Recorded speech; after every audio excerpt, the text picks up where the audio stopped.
let's get going here in section 5.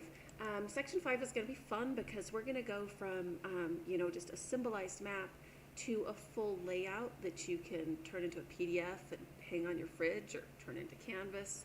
We're kind of getting to where we'll be creating the finalized product today. So let's see here. Our objectives for this section are you should be able to describe the purpose behind each of the essential elements in a map layout. So we've got 8 essential elements and we're going to learn about those. You should be able to insert and format those elements in your layout, and then also to develop an effective legend. Let's kind of start with a little bit of time in this PDF, and then we can move into our map. We're going to continue to use the project, the Section 3 demo project that we created during Section 3, and we've added a bunch of different data to it and a few different maps. It's a little crazy, but it's great to work from because there's a lot there.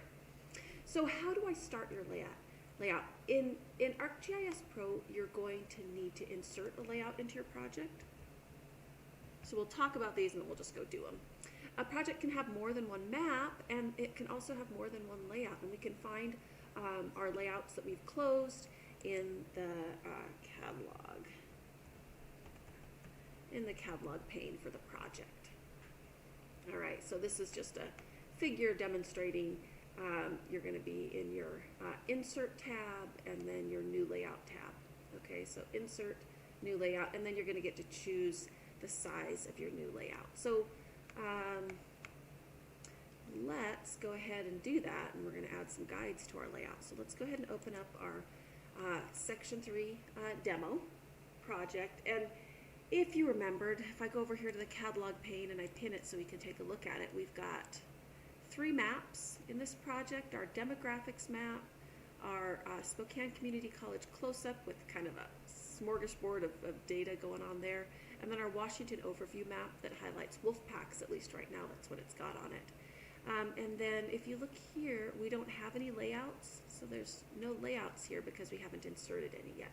So we're going to go up to the Insert tab, and we're going to pick a new layout, and then we can decide on the size. 8.5 by 11 is our standard letter size. And so we're going to go ahead and, let's talk about that for just a second. So if we look at our maps, depending on the map we choose,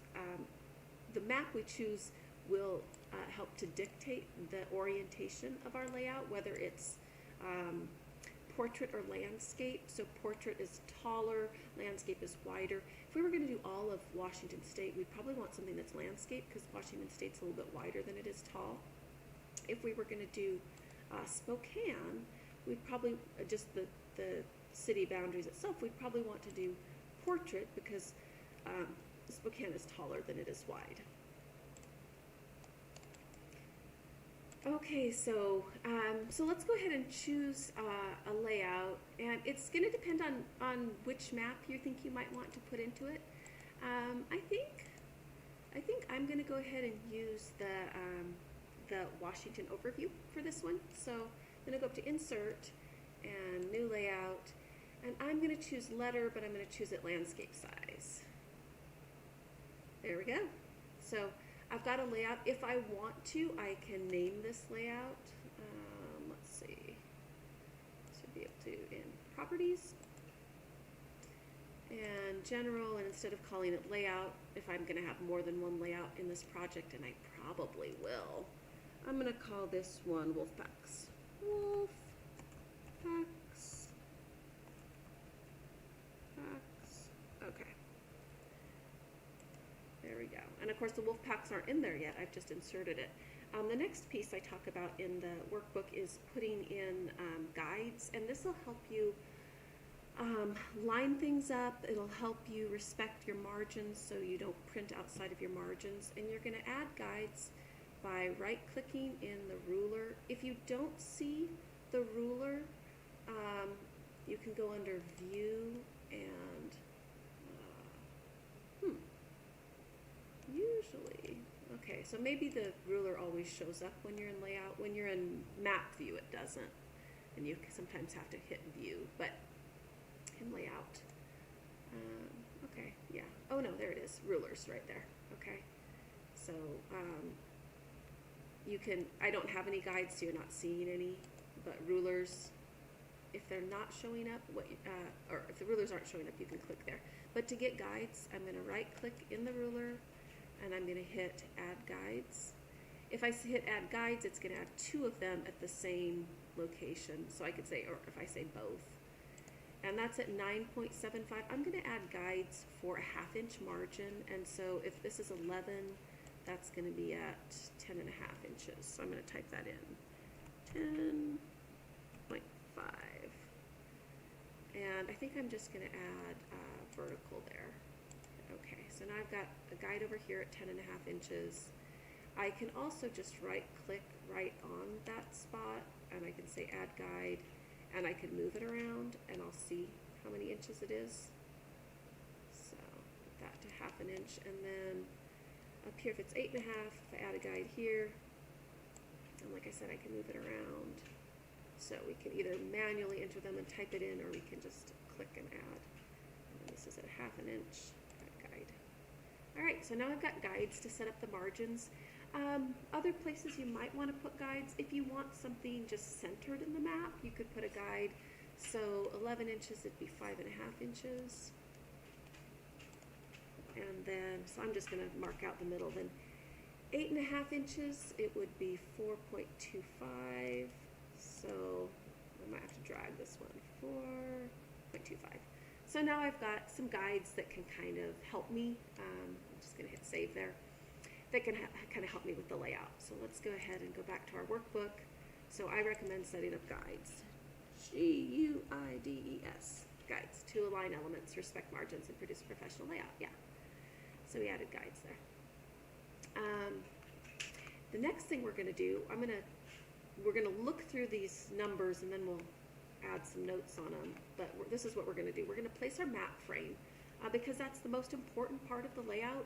We want to spend our time making sure that the map is put in there where it's going to be meaningful, and we want to make sure that the map dominates the layout. So we're going to place our map, or you can put more than one map in. Today we're just going to do one. We're going to size them. We're going to activate the map frame, center our focal data, and zoom to an appropriate scale. So let's do that. Okay. So that's going to be here in insert and map frame right here. And like I just briefly mentioned, our map is the most important part of our layout. The larger it is in general, the more legible it's going to be, and the more that it's going to stand out to our viewer as, hey, this is important. So I recommend making your map as large as practical. Okay, so we're going to do that now. And we're actually, we can choose from the maps that we want to put into this layout. This would be our demographics, that's our community college close-up, and this is our Washington overview, which has our wolves. When I click on it, it gives me a crosshairs, and I'm going to drag the size that I want in the map. Bam, right there. Okay, and so there it is. And then the next thing I'm going to do, the data that I'm really interested in is the Wolfpack data, and you can see right now I see Oregon, Washington, some of BC, a little bit of Alberta, a little bit of Montana, Idaho. I want to zoom in on Washington because I'm not looking at the Wolfpacks in any other state. So to do that, if you notice right now, that's going to move my entire map frame. If I click outside of it and I click around, this is just a select tool, a general select tool. So I'm going to go back to my layout. So that's kind of your default tool here. Your navigate tool if you want to move the whole layout around. You can also use C on your keyboard. If I have the select tool selected and I hit C on my keyboard, I get that pan tool. But it pans my entire layout, and the map doesn't change with respect to the layout, but I see my whole layout in and out. So if I want to zoom in on my map so that it makes up a bigger part of my map frame, a specific area, I need to right click on the map. I'll click on it to select it, right click, and I'm going to hit activate. And now I'm no longer longer in the layout, I'm actually in the map, and the tools I use will change the map. So I can zoom in here, and I could also go down here to set a scale. I'm wondering if 1 to like, we're at 2 million. What does 5 million look like? 5 million's too far out. 1 million is too far in. So what about 1.5 million?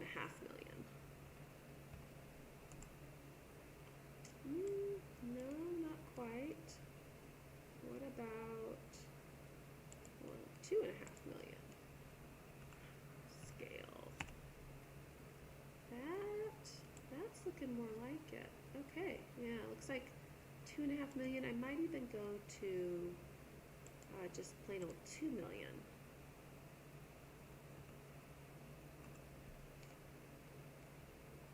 No, that's a little bit too close. Maybe 2.3 million.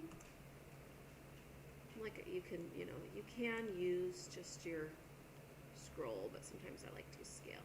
All right, so we don't have all of Washington State, but that's kind of okay because we don't have any wolf packs right now on the tip of the Olympic Peninsula, and this lets us see the other packs. So once I have things adjusted the way I want, the other thing to note, I can actually do changes to the map here. So so what you see is when the map frame is activated, I'm no longer in my layout contents, I'm in my map contents. So I could turn labels on and off here, the detail on and off. I could change the base map.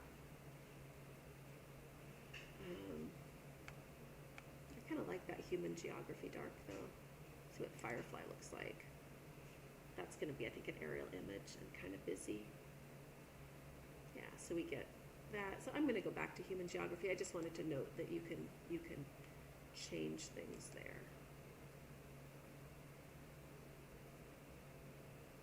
All right. Okay. When I'm done with adjusting that, I'm going to hit this layout, and I'm going to go back to my layout. And what I want you to note now is, now if I hold down C and I pan, I'm not shifting my map around. I'm just I'm moving the whole layout around. Okay, so let's save that. Looking good. All right, so tips that we have. Place your map frame. Drag crosshairs to the extent you want the frame, and maximize the size of the map. That's design suggestion there. So, I guess I could put that again. Maximize the size of your map. Yes, do that. What else do I want you to do? Size them. Maybe just like normal sizing of any sort of rectangle in computer land. You're going to be dragging from little handles.